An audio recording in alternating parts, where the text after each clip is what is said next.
Livro Vem Andar sobre as Águas. Autor John Ortberg. Narrado por Valquíria em nosso canal Declarando Vida. Capítulo 3. Discernindo o chamado. Parte 2. Leve em conta sua matéria-prima.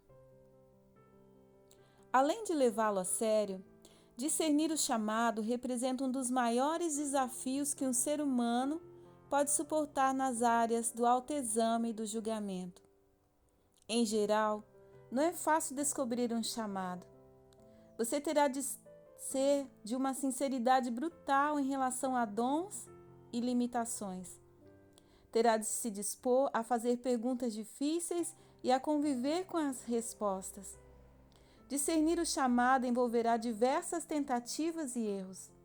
Você precisará estar preparado para assistir à morte agonizante de alguns de seus sonhos. Não chegamos a este planeta contando com um chamado pré-esclarecido e dons pré-desenvolvidos. Chegamos apenas com uma simples advertência: necessário montar antes de usar. Chamado é coisa que se descobre. A palavra vocação vem do termo latino para voz. Descobri-la implica ouvir com atenção. Às vezes as pessoas falam em escolher seu chamado, mas isso seria um paradoxismo. A ideia de um chamado foi toda extraída das Escrituras, onde repetidas vezes Deus convoca alguém para realizar sua obra. Pressupõe a existência de um convocador e de um convocado. Você e eu somos convocados e Deus é o convocador. Deus prepara o trabalhador e lhe confia uma obra. Michael Novak comenta: não nos damos a personalidade, os talentos ou os anseios com os quais nascemos. Quando os colocamos em ação, esses dons recebidos de outrem, que não são de nós mesmos, é como se cumpríssemos nosso propósito. O Criador de todas as coisas sabe o nome de cada um de nós, sabe tudo, melhor que nós mesmos, o que há em nosso interior, pois foi Ele quem o colocou ali e pretende que usemos para fazer alguma coisa relacionada às suas intenções para com tantas outras pessoas, mesmo que nem sempre pensemos no assunto dessa forma. A cada um de nós foi dado um chamado, pelo destino, pelo acaso, pela sorte, por Deus. Os mais afortunados já o descobriram. Parker Palmer, escritor e educador quaker, acrescenta: no universo, tudo tem uma natureza, o que implica limites, bem como potenciais. Uma das competências do trabalho artístico e do artesanato é distinguir a natureza da matéria-prima. Os grandes escultores dedicam bastante tempo ao estudo de um pedaço de mármore antes de lhe aplicar a primeira cinzelada. Descrevem o que fazem menos como a imposição de uma forma ao mármore, que a liberação de algo que ele sempre conteve. Oleiros experientes sabem que, ao misturar e bater a argila, ela lhes transmite em que podem ou não se tornar. Aos amadores, falta esse discernimento. Na 7ª série, todo punhado de argila era para mim um cinzeiro em potencial. Você também tem uma natureza dotada de limites e potenciais próprios. Friedrich Buchner escreve que chamado é o lugar onde sua profunda alegria se encontra com a profunda necessidade do mundo. Não é difícil imaginar onde está a necessidade mais profunda do mundo. Em toda parte. Mais difícil do que seria de esperar, acaba se revelando descobrir onde está sua profunda alegria. Que tipo de trabalho lhe dá prazer? O que desperta seu desejo e paixão, pois ambos também são dons de Deus. Por isso a questão dos dons envolve mais que meros talentos, por envolver a paixão. Como diz Arthur Miller, é o elemento vital da pessoa. A música que seu coração anseia cantar, a corrida que suas pernas foram feitas para disputar. Há uma espécie de eletricidade associada aos dons. Basta a pessoa ter a oportunidade e ela lhe dará um choque. Um dos meus retratos favoritos da alegria profunda, planejada por Deus para a sua criação, encontra-se no Salmo 19, em que o salmista diz: nos céus ele armou uma tenda para o sol, que é como um noivo que sai do seu aposento e se lança em sua carreira com a alegria de um herói. Adoro pensar nesse herói, um campeão, segundo algumas traduções, exultando em sua corrida. Ele sabe que haverá um preço a ser pago e que terá de se esforçar muito. Sabe que consumirá todas as suas forças, mas ele adora correr. Delicia-se com o desafio. Compete não pelo troféu no final, mas por amor ao esporte. É o professor diante de uma classe cheia de alunos céticos, desafiando a abrir-lhes as portas do saber.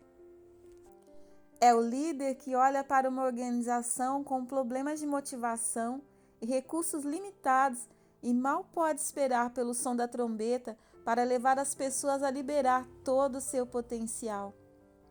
É o escritor angustiado perante a tela em branco do computador, com ódio do prazo para entregar o trabalho, mas certo de não haver maior prazer do que o da criação. É o jardineiro que adora criar coisas belas, o contador que tem prazer na ordem, a enfermeira que se satisfaz contribuindo para a cura das pessoas, o mecânico que se orgulha da destreza das próprias mãos. Não significa que atender a um chamado produzirá sempre sentimentos de alegria. Muitas vezes exigirá uma persistência enérgica para levar adiante uma tarefa difícil, quando seria mais fácil desistir. Mas até esse tipo de experiência gera uma certa satisfação, quando sei que fui capacitado e preparado por Deus para executá-la. Mesmo assim, preciso de uma sinceridade impiedosa quanto à minha alegria profunda. O maravilhoso livro de Parker Palmer, Deixe a Vida Falar, ensina como descobrir uma vocação. Ele escreve sobre uma época em que, graças à sua crescente projeção nos círculos educacionais, ofereceram-lhe a presidência de uma instituição de ensino. Representaria um aumento de salário, status e influência. Da perspectiva profissional, não havia muito o que pensar. Mas os Quakers têm uma tradição segundo a qual, quando um deles precisa tomar uma decisão importante relacionada a seu chamado, devem convidar meia dúzia de amigos para uma espécie comissão de esclarecimento. Essa comissão se reúne para fazer perguntas que levem a um discernimento mais claro do chamado de Deus. Palmer, porém, confessa: quando penso em como tudo aconteceu, percebo que meu verdadeiro objetivo ao convocar aquele grupo não era discernir coisa nenhuma, mas me gabar de ter recebido uma oferta de emprego que já decidira aceitar. A princípio, as perguntas foram fáceis. Qual a visão de Parker para aquela escola? E em que missão ela serviria à sociedade? E assim por diante. Então alguém fez uma pergunta que parecia simples. Parker, o que mais lhe agrada do fato de se tornar presidente? Por incrível que pareça, ele teve de pensar no assunto por alguns instantes. Bem, o aspecto político do cargo não me agradaria muito, nem de abandonar meus estudos e ensino. Também não gostaria de ficar fazendo campanhas para levantar fundos. Certo, a pessoa insistiu, mas eu perguntei o que lhe agradaria. Calma, vou chegar lá, ele retrucou irritado e continuou relacionando mais alguma chatice. Não gostaria de abrir mão das férias de verão, nem... Dirigi-lhe a mesma pergunta pela terceira vez. Parker relata: sentindo-me compelido a dar a única resposta sincera possível. Uma resposta que me saiu exprimida pela garganta e assustou até a mim. Bem, respondi no tom de voz mais baixo possível. Acho que gostaria de ver meu retrato no jornal com a palavra presidente escrita embaixo. Estava rodeado de quakers veteranos, consciente de que, apesar da resposta engraçada, minha alma mortal estava em jogo. Ninguém riu, pelo contrário, seguiu-se um silêncio longo e circunspecto, durante o qual não pude fazer nada além de suar e gemer por dentro. Enfim, meu interlocutor rompeu o silêncio com uma pergunta que quebrou o gelo e me fez enxergar a verdade. Parker, será que não tem outro jeito mais fácil de seu retrato ser publicado no jornal? Se Palmer tivesse aceito o emprego, pense nas consequências para a sua vida. Cansaço, falta de motivação, perda de alegria, falta de energia e sentimento de incapacidade. Essa é uma das causas do que os psicólogos chamam fenômeno da impostura. Sensação experimentada com frequência pelas pessoas, em geral bem-sucedidas, de gastar muito tempo e esforço tentando esconder dos outros a própria incapacidade. Se fosse como a maioria de nós, Palmer se sentiria tentado a pensar que o problema estava em ter ingressado numa organização mal administrada, numa diretoria que não lhe dava apoio ou em sua capacidade de criar problemas. Não se escolhe o chamado, é preciso deixar a vida falar com você, diz Palmer. Com essa frase, ele quer dizer que atender a um chamado implica ouvir, mais do que escolher. Desde criança, você se sente atraído por determinadas atividades, certo modo de se fazer e ser. Esse seu jeito pode não lhe valer elogios da família ou da empresa em que você trabalha. Talvez você dê grande valor à solidão, em meio a uma cultura que premia a extroversão ou aprecia a espontaneidade como quem precisa de ar, em uma subcultura que exalta a previsibilidade. Necessitará de muito cuidado e coragem para descobrir quem é a pessoa que Deus tinha em mente ao criá-lo e para se relacionar em absoluta honestidade com ela. Com o tempo, seu coração tentará tornar conhecidos seus anseios. Talvez você tenha sido criado para aprender e, com isso, beneficiar os outros. Você se descobrirá atraído pela leitura, pela reflexão, por escrever e ensinar. Mas se estiver convencido de que precisa se tornar um sucesso no mundo empresarial para a vida valer a pena, saiba que estará nadando contra a corrente, recusando-se a deixar a vida falar. Talvez você seja uma mulher que adore liderar equipes, tocar trombeta e fazer caminhadas em terreno acidentado. Mas se lhe disserem que mulher não faz esse tipo de coisa, que você precisa se contentar em ficar no segundo plano, estará enterrando o dom que lhe deram, recusando-se a deixar a vida falar. Considero fundamental distinguir o que amo fazer por si só daquilo que desejo fazer por causa dos benefícios que me trará. O pesquisador Mihaly Csikszentmihalyi conduziu um estudo envolvendo 200 artistas, 18 anos após concluir a escola de artes. Descobriu que se tornaram pintores sérios os que, ainda estudantes, se deleitavam com o puro prazer de pintar. Os que se sentiram atraídos pela escola de artes na esperança de alcançar fama e fortuna acabaram procurando outra profissão. Um pintor, acima de qualquer coisa, precisa querer pintar. Se o artista, diante de uma tela, começa a imaginar por quanto conseguirá vendê-la ou o que os críticos vão pensar, será incapaz de estabelecer um caminho próprio e original. A realização no caminho da criatividade depende da imersão com uma única finalidade.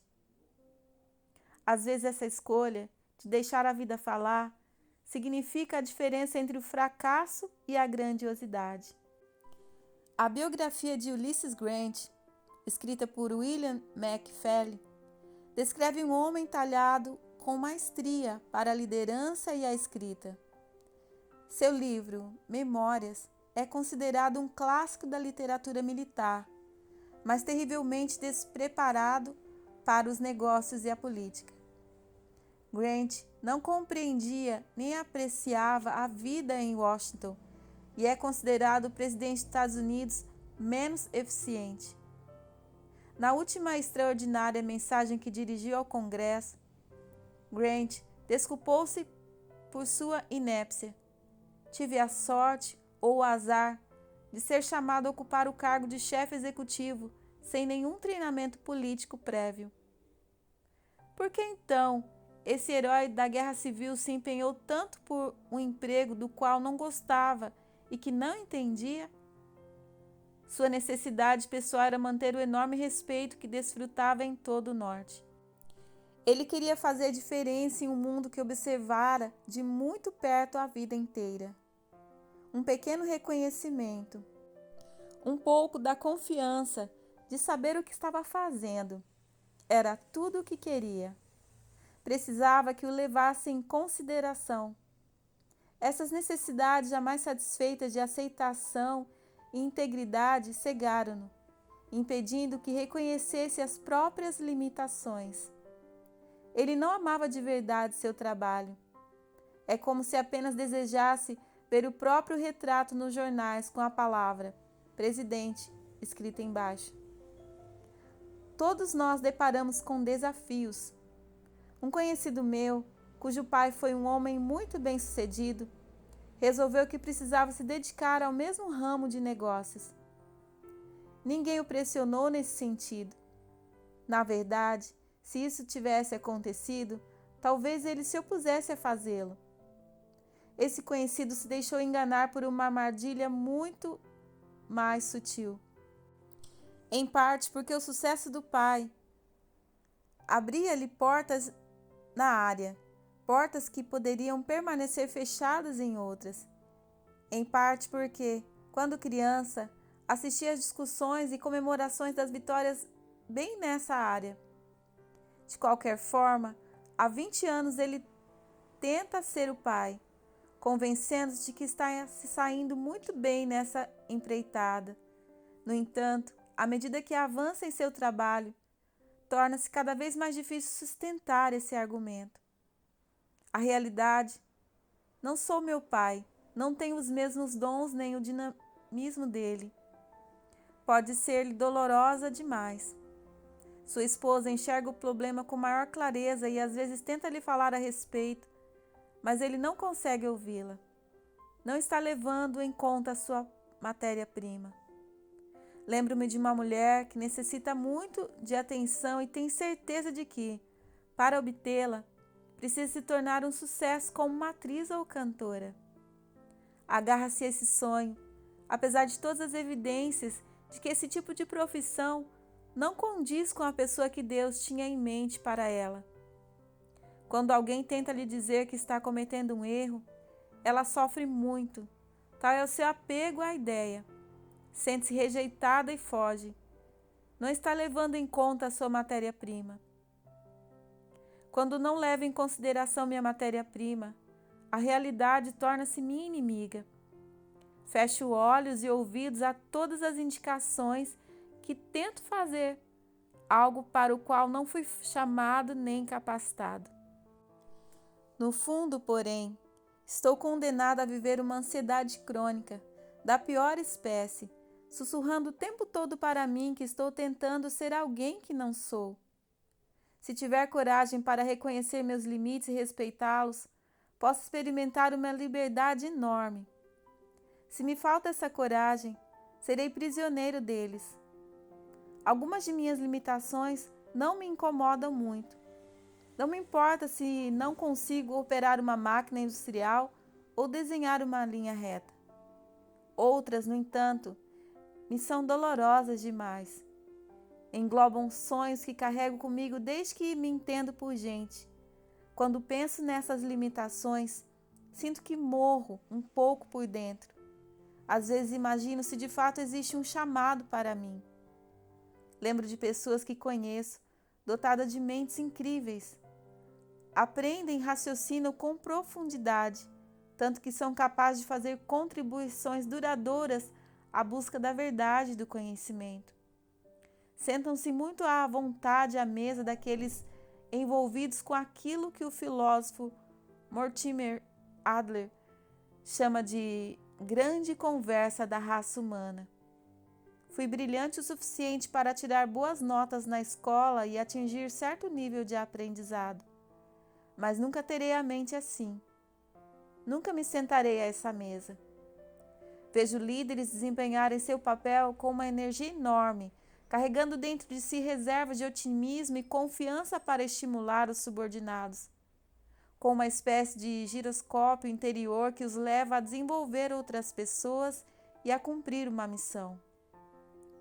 Admiro muito esses dons e várias vezes me senti confuso ou abalado, tentando aplicar-lhes uma avaliação sincera. Parker Palmer escreve sobre o mito do eu ilimitado. Como muitos americanos da classe média, em especial os brancos do sexo masculino, fui educada em uma subcultura insistente em afirmar que eu poderia fazer tudo o que quisesse, ser tudo o que quisesse, desde que me dispusesse a encarar o esforço necessário. A mensagem era de que não existiam limites nem para mim, nem para o universo, pressupondo-se que eu dedicasse energia e comprometimento. Deus fez as coisas assim, e a mim cabia apenas seguir o programa. Meus problemas começaram, como não poderia deixar de ser, quando esbarrei pela primeira vez em minhas limitações, principalmente sobre forma de fracasso. Enquanto escrevo, lembro dos fracassos que mais me desapontaram. Passaram-se muitos anos desde que aconteceram, mas a lembrança ainda me faz desejar esquecê-los, esconder-me deles ou diminuir-lhes a importância com uma boa explicação. Para alguns, o motivo desses fracassos não foi mera falta de persistência ou circunstâncias adversas, as quais só teriam sido feito exigir mais esforço de minha parte. Eu esbarrar em minhas próprias limitações. Para mim, serve de alerta contra o orgulho reconhecer como foram frequentes as vezes em que a necessidade de ser visto como líder bem-sucedido, forte, confiante, carismático, levou-me a evitar o exame paciente de meus fracassos. Com eles, poderia ter aprendido quem sou e quem não sou. Lembro dos sonhos que tinha para uma igreja que ajudei a estabelecer e que não se desenvolveu como esperávamos e orávamos para que acontecesse. Sei que, ao menos em parte, minhas limitações tiveram sua cota de responsabilidade. Um dos grandes desafios da vida é aprender com uma experiência como essa, podendo contar tanto com a verdade, que me permite viver na realidade, quanto com a graça, pois me lembra que recebi de Deus um chamado e os dons apropriados para atendê-lo. Estou convencido de que se tiver coragem para reconhecer as limitações que mais me machucam, do outro lado me espera uma enorme alegria e a liberdade. Creio que cada um de nós tem experiências semelhantes. Por isso, acho que algumas das perguntas mais importantes, embora difíceis, que você deve se fazer são: qual sua limitação mais dolorosa? Que limitação você teme reconhecer e aceitar? Em que áreas você evita enxergar a verdade profunda sobre si mesmo? Convoque sua própria comissão de esclarecimento.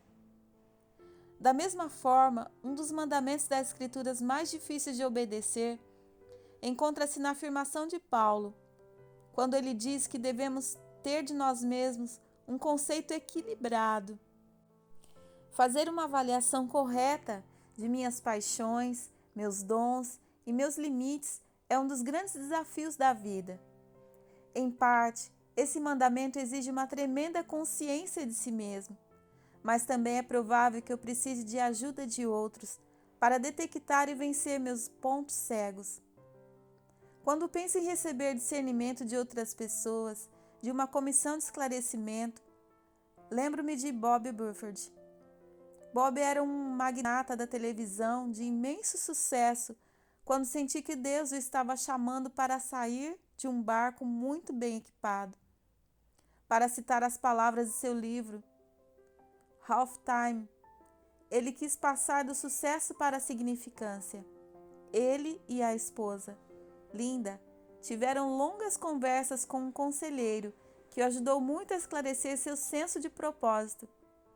Em seguida, esse conselheiro sugeriu um próximo passo bastante questionável. Venda a sua empresa e invista nos projetos orientados para o ministério de que você tanto fala. Bob nos conta.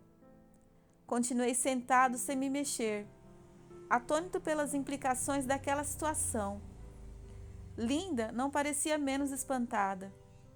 Eu quase podia ver imagens estereotipadas de ministros, missionários e monges atravessar-lhe a mente.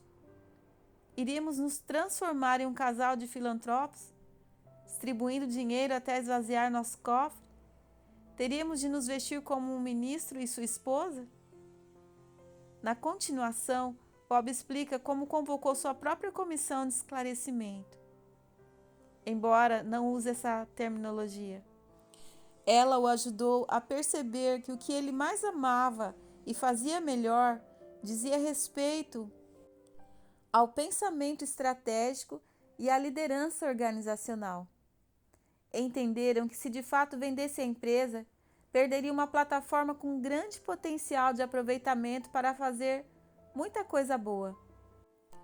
Em vez disso, ajudaram-no a ver que suas paixões e competência eram ideais para colaborar com pastores e líderes de igrejas em sua relação com a complexidade organizacional e a maximização da eficácia missionária.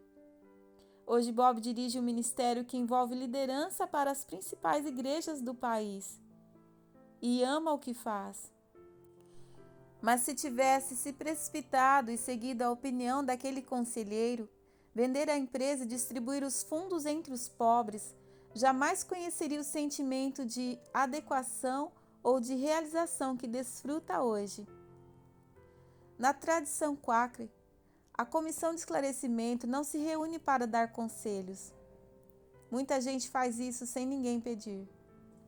E com certeza dispensa pessoas que apareçam com um programa já pronto para a vida dos outros. A principal função do grupo é apenas fazer perguntas, ouvir atentamente e em seguida orar pedindo a revelação de Deus acerca do chamado que Ele tem para a vida da pessoa. Preciso de pessoas que me ajudem a fazer perguntas como: o que gosto de fazer pelo simples prazer que me proporciona? O que evito fazer? Por quê? Como gostaria de ser lembrado? A ponta oferta de dinheiro ou a promoção consegue me desviar de meu verdadeiro chamado? Como seria a minha vida se tudo corresse bem? Faça uma experiência de baixo custo. Deus leva nosso trabalho a sério. Arthur Miller comenta: é errado, é pecado aceitar ou permanecer em uma posição que você sabe não se relacionar com a sua vida. Talvez seja uma forma de pecado sobre a qual você nunca parou para pensar, o pecado de continuar no emprego errado. Mas Deus não colocou na terra para desperdiçar anos de vida trabalhando em atividades que não completam desígnios ou propósitos que Ele traçou para a sua vida. E pouco importa quanto você recebe por isso. Considerando que discernir um chamado em geral exige tempo e paciência e que a maioria de nós tem contas a pagar, o que fazer enquanto estamos buscando? Más notícias para quem gosta de pôr tudo no micro-ondas, inclusive a profissão, pois estou falando de um processo. Podemos ser tentados a assumir compromissos por impulso. Uma alternativa é conduzir o que Bob Buford chama de experiência de baixo custo. A ideia é manter o emprego, mas tentar descobrir a temperatura de novas águas ao mesmo tempo. comece explorando sua eficiência na área para a qual acredita que Deus o vem chamando. No caso de Bob, a experiência de baixo custo começou permanecendo no cargo de presidente da empresa, enquanto reunia um grupo de pastores de igrejas grandes. O objetivo era ver se podia beneficiá-los compartilhando com eles sua própria experiência organizacional. Isso levou a encontrar o principal chamado para a segunda metade de sua vida. O custo foi baixo, pois caso se deparasse com um beco sem saída, poderia ter mudado a direção de sua busca com facilidade. Se tivesse sido impulsivo, vendido a empresa e assumido um cargo na equipe ministerial de uma igreja qualquer, talvez jamais descobrisse seu chamado, além de pôr em risco a chance de continuar buscando.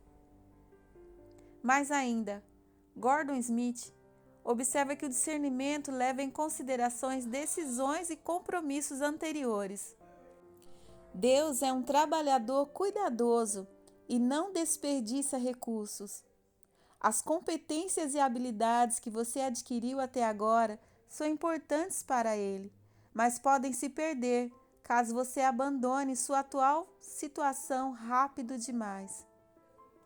Talvez para você uma experiência de baixo custo signifique mergulhar no trabalho missionário, ou assumir o compromisso de dar aulas na igreja, ou envolver-se como voluntário no estabelecimento de um novo ministério. Console-se sabendo que existe um precedente bíblico para a experiência de baixo custo. Amós fez sua incursão no negócio de profecia, mas conservou a profissão de pastor, para a qual sempre podia voltar. Até Paulo, ao que tudo indica, manteve ativo o negócio de construção de tendas enquanto trabalhava na criação de novas igrejas. O chamado sempre implica a dor. As pessoas às vezes têm uma noção romântica da vocação. Receber um chamado de Deus não é a mesma coisa que ingressar na profissão de seus sonhos, pois esta costuma prometer riqueza, poder, status, segurança e grandes benefícios. O chamado com frequência é outra história. Deus chamou Moisés. Vá ao faraó, o homem mais poderoso da terra, diga-lhe para deixar partir sua mão de obra sem qualquer tipo de compensação, para adorar um Deus em que ele não acredita. Depois trate de convencer um povo medroso e obstinado a fugir para o deserto. Este é o seu chamado. Ao que Moisés respondeu: Eis-me aqui, Senhor, envia meu irmão Arão. Deus chamou Jonas: Vá até Nínive, a cidade mais corrupta e violenta do mundo. Diga a seus habitantes que não conhecem, nem me conhecem como Deus, que se arrependam ou morram. E Jonas replicou: A que horas parte a próxima baleia em direção contrária? Deus chamou Jeremias para pregar a um povo que não lhe daria ouvidos. Uma empreitada muito difícil, razão pela qual ele chorava tanto, tornando-se conhecido como profeta chorão. Você gostaria de um apelido desse? Quem quer ver estampado no cartão de visitas as palavras presidente chorão ou dermatologista deprimido? Via de regra, as pessoas cuja história lemos nas Escrituras e que foram chamadas por Deus sentiram-se incapazes. Quando Deus chamou Abraão para deixar sua casa, ou Gideão para conduzir um exército, ou Esther para desafiar o rei, ou Maria para dar à luz o Messias, a resposta inicial nunca foi: sim, estou à altura desse desafio, acho que sou capaz de levá-lo a cabo. A primeira reação ao chamado divino costuma ser o medo. Henry Blackaby escreve: Algumas pessoas diziam: Deus nunca me pedirá para fazer algo impossível para mim.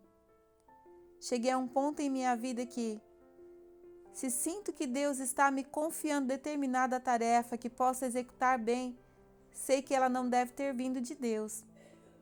As tarefas designadas por Deus na Bíblia lhe são proporcionais.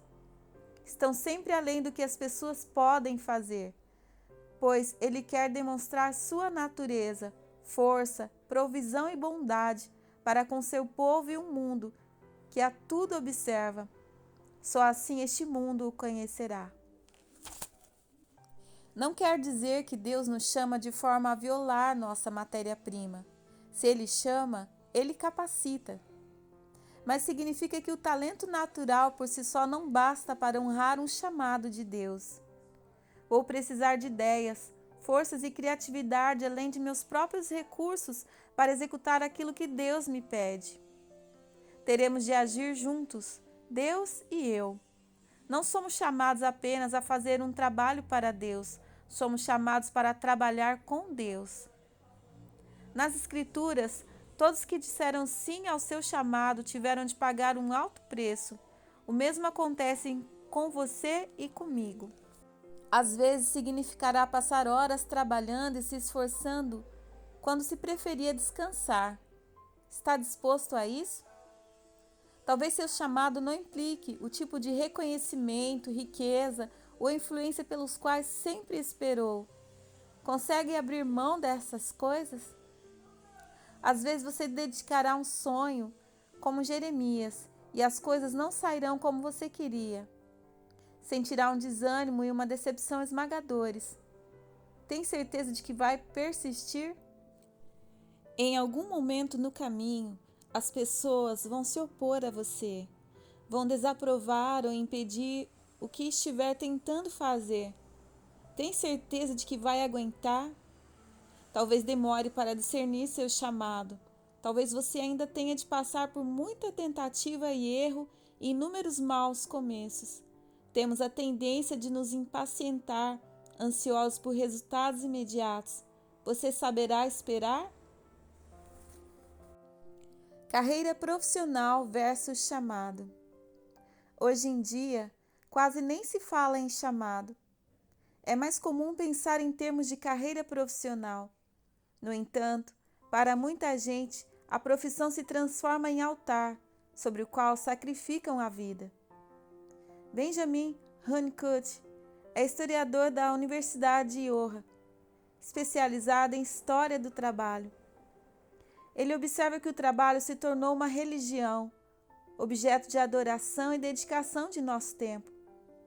À medida que o compromisso com a família, a comunidade e a fé encolhem, as pessoas começam a se voltar para o trabalho, na esperança de que este lhes proporcione sentido, relacionamentos, identidade e estima. O chamado que implica fazer algo para Deus é substituído por uma carreira profissional, a qual ameaça assumir o papel de Deus. A profissão eu escolho, o chamado eu recebo. Exerço uma profissão para mim mesmo.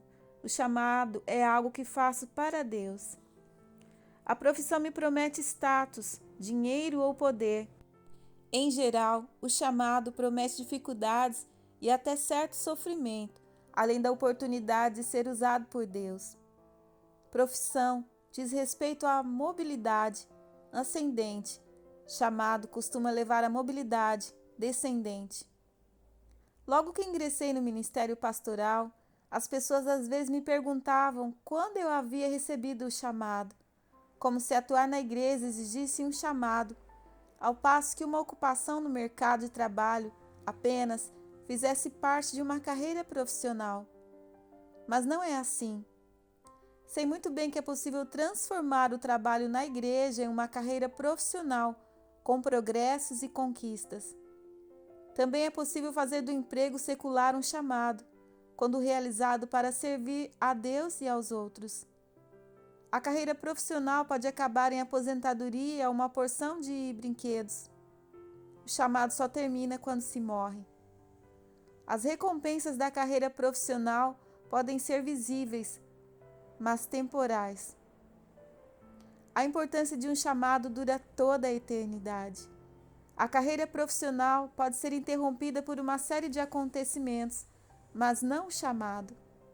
Quando Deus chama alguém, Ele o capacita a cumprir seu chamado, mesmo sob circunstâncias mais adversas. As Escrituras estão cheias de pessoas escravizadas, capturadas, exiladas, lançadas na prisão. A trajetória profissional dessa gente não parecia promissora. Mesmo assim, cumpriram seu chamado de maneira extraordinária. O faraó tinha uma carreira profissional, Moisés um chamado. Potifar, uma carreira profissional, José um chamado. Amã tinha uma carreira profissional, Esther um chamado. Acabe tinha uma carreira profissional, Elias um chamado. Pilatos uma carreira profissional, Jesus um chamado. E não só as personagens das Escrituras. Charles Colson estava no meio de uma das carreiras profissionais de maior notoriedade dos Estados Unidos. Tinha acesso ao poder, desfrutava enorme influência, até que foi parar na prisão. Achou que sua carreira chegara ao fim, e de certa forma tinha razão. Sua carreira profissional terminara de fato, mas seu chamado estava apenas começando. Seria chamado para servir a homens na cadeia, como ele, para servir a uma nação inteira com seus dons e sua ruína. Ele pondera: meu maior fracasso foi o real legado de minha vida, o fato de me tornar um ex-condenado. Minha maior humilhação, passar pela cadeia, marcou o momento em que Deus começou a usar minha vida grandemente. Ele escolheu para sua glória a experiência de que eu não podia me gloriar. Às vezes, na providência de Deus, o fim de uma carreira é o começo de um chamado. E você tem um chamado. Não é uma peça que não serve para nada. Você está em missão divina. Lembre-se apenas disso. É necessário montar antes de usar. Saindo do barco. 1. Até que ponto seu trabalho atual expressa sua verdadeira capacidade e paixão? 2. Em que circunstâncias a impulsividade o colocou em dificuldade? Em que área você corre maior risco de tomar uma tolice por fé? 3. Medite em sua vida da infância para cá. Que atividades e motivos lhe têm proporcionado maior alegria e satisfação interior? 4. Que limitação de sua matéria-prima lhe é mais dolorosa? 5. Está claro para você seu senso de chamado? Procure escrever uma ou duas frases de grande efeito para completar a frase seguinte. Meu chamado é... 6. Que experiência de baixo custo você poderia fazer para explorar melhor seu chamado?